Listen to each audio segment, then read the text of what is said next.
صدای عباس رو که شنید، ابی عبدالله با شروع کرد تو سرش زدن. وا اخا، وا عباسا، وا مهجت قلبا، میوه دلم، برادرم. به سرعت اومد، دیدین بدن رو خاک افتاده، دست نداره، فرق نداره. به چشم راستش تیر 3 شعبه زدن.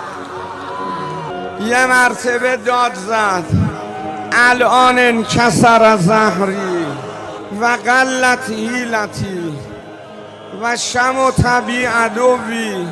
عباس بلند شد، دشمن شاد شدم. هنوز یه چشم قمر بنی هاشم کمی میدید. دید ابی عبدالله به قصد این که بدن رو از اون معرکه بیاره کنار، چشمشو باز کرد، دید ابی عبدالله آماده بردنشه. کجا میخوای ببری منو؟ به حق پیغمبر نبر منو، بذار من رو این خاک دست و پا بزنم. ابی عبدالله فرمود چرا نبرمت؟ گفت حسین جان من از سکینه خجالت میکشم.